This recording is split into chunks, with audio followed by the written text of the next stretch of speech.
Bismillahirrahmanirrahim. Assalamualaikum warahmatullahi wabarakatuh.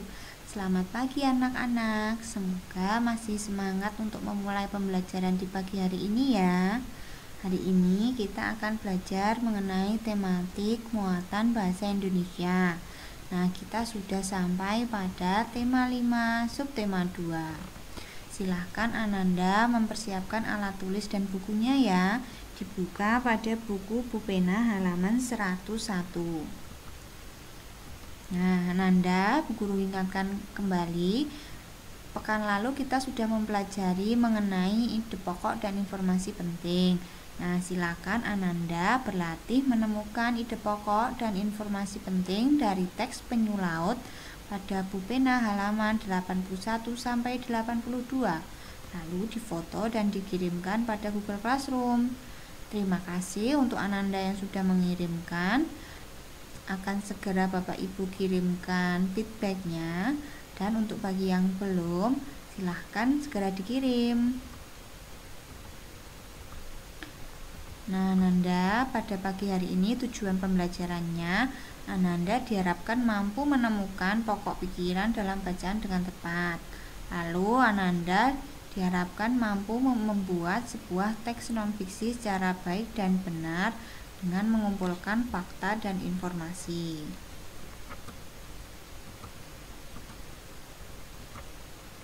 Nah, Ananda, yang akan kita pelajari yaitu yang pertama, mengembangkan ide pokok menjadi kalimat utama. Dan yang kedua, mengembangkan ide pokok menjadi paragraf non-fiksi. Nah, Nanda, apakah Nanda masih ingat apakah yang dimaksud dengan ide pokok?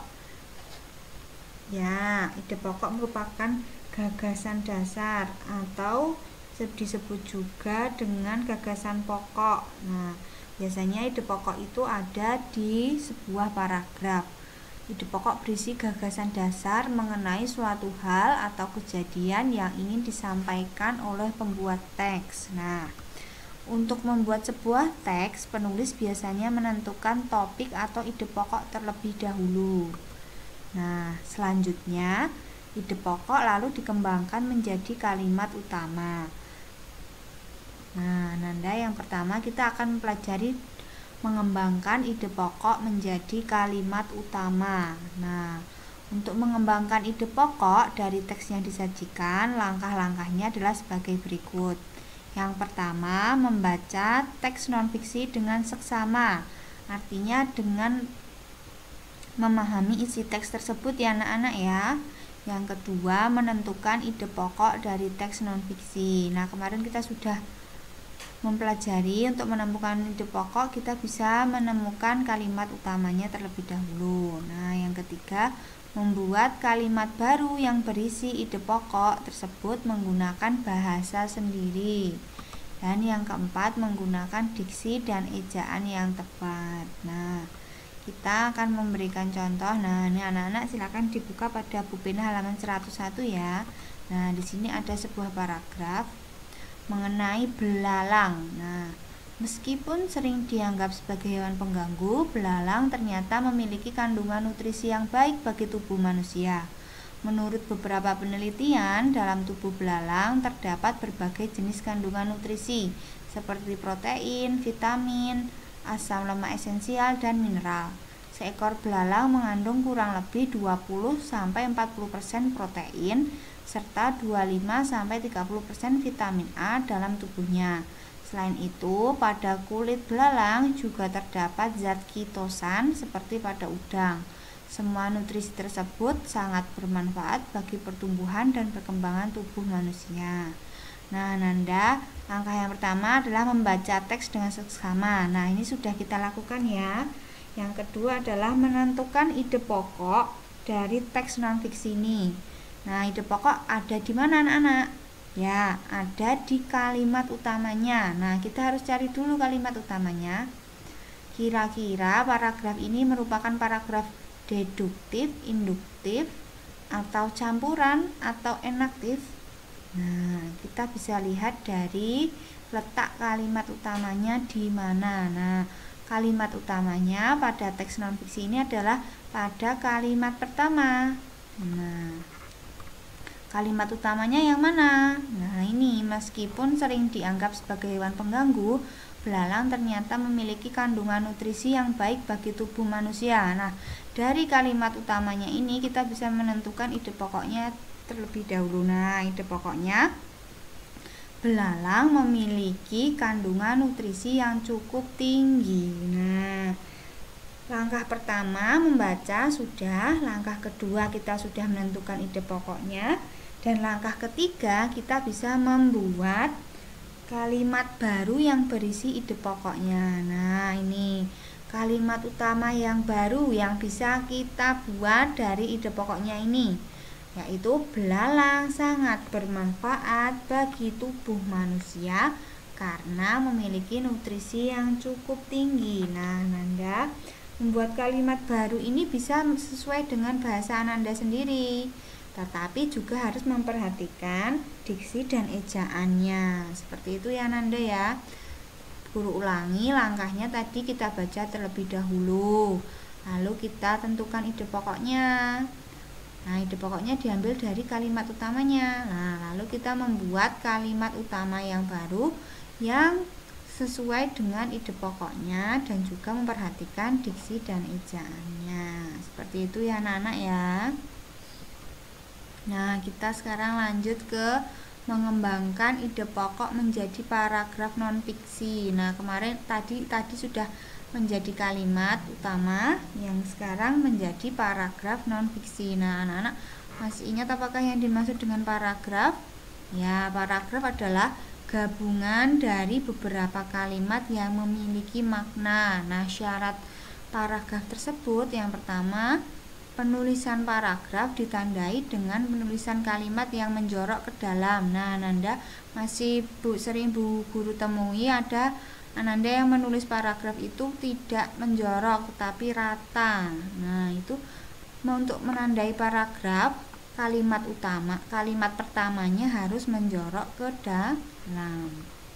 Yang kedua, dalam satu paragraf umumnya terdiri dari 3 sampai 7 kalimat. Nah, ini ada terdiri dari kalimat utama dan kalimat penjelas. Nah, yang ketiga, setiap kalimat dalam paragraf diawali dengan huruf besar atau huruf kapital dan diakhiri dengan tanda titik. Seperti itu ya, Nanda. Nah, Nanda, bagaimana cara mengembangkan ide pokok menjadi paragraf non-fiksi? Nah, yang pertama kita harus menentukan topik yang akan dikembangkan menjadi sebuah teks. Nah, misalkan topik yang kita pilih adalah harimau sang pemangsa utama dalam ekosistem hutan. Nah, Ananda bisa memilih topik yang Ananda sukai, karena biasanya ketika Ananda memilih topik yang Ananda sukai, itu akan lebih bersemangat untuk menulisnya, bersemangat untuk mencari informasi, dan sebagainya. Yang kedua, membuat daftar kosakata sebanyak-banyaknya yang berkaitan dengan topik yang diangkat. Nah, topik yang kita angkat adalah harimau sang pemangsa utama dalam ekosistem.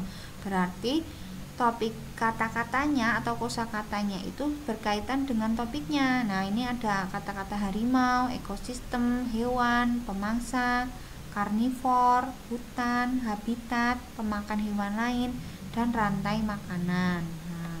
Kosakata ini digunakan untuk mempermudah Ananda menyusun paragraf tersebut. Nah, yang ketiga, menuliskan ide-ide pokok berdasarkan kosakata yang telah Ananda tentukan. Nah, misalnya ide pokoknya pada paragraf yang Ananda buat adalah harimau adalah predator dalam ekosistem hutan. Nah, Ananda berarti sebelum Ananda menulis, baiknya Ananda juga paham apakah arti kosakata yang Ananda tulis dalam kalimat itu.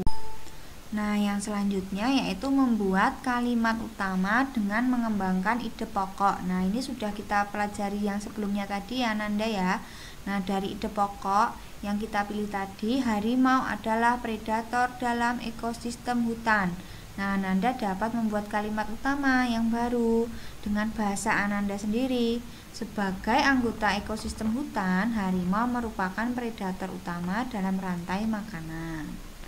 Nah, selanjutnya yang kelima, mencari informasi tambahan dari berbagai sumber yang dapat mendukung ide pokok dan kalimat utama yang telah dibuat.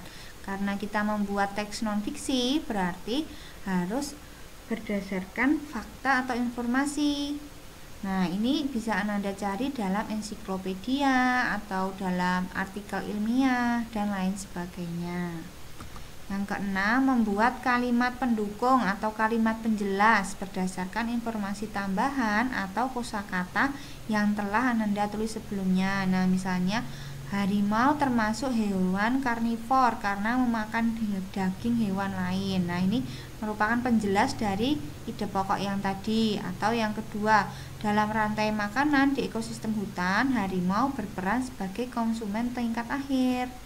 Nah, lanjut, tidak ada hewan lain yang memangsa harimau. Seperti itu, merupakan beberapa contoh kalimat pendukung yang berdasarkan ide pokok atau kalimat utama yang telah Ananda tulis sebelumnya. Nah, Ananda, langkah yang terakhir yaitu menyusun kalimat utama dan kalimat penjelas sesuai urutan sehingga menjadi sebuah paragraf non-fiksi yang padu. Nah, berdasarkan kalimat utama dan kalimat penjelas yang telah Ananda buat sebelumnya, Ananda dapat membuat paragraf non-fiksi mengenai harimau sang predator utama dalam ekosistem hutan sebagai berikut. Nah, kalimat utama dan kalimat penjelasnya kita susun dalam sebuah paragraf. Ingat, sebuah paragraf diawali dengan sebuah kalimat yang menjorok ke dalam. Nah, ini sudah betul ya Ananda ya. Kalimatnya menjorok ke dalam. Nah, ini sebagai anggota ekosistem hutan, harimau merupakan predator utama dalam rantai makanan. Nah, ini merupakan kalimat utamanya. Lalu dilanjutkan dengan kalimat-kalimat penjelasnya. Nah, Ananda, semoga penjelasan dari guru bisa dipahami. Terima kasih telah menyimak pembelajaran pada hari ini. Semoga ilmunya berkah dan bermanfaat. Nah, Ananda, sekian pembelajaran pada kali ini. Apabila ada kesalahan, mohon dimaafkan. Kesempurnaan hanya milik Allah Subhanahu wa Ta'ala. Tetap semangat, belajar di mana saja, kapan saja, dan dengan siapa saja. Jangan lupa murojaah dan sholatnya. Juga tetap mendengarkan nasihat Bapak Ibu di rumah. Terima kasih. Wassalamualaikum warahmatullahi wabarakatuh.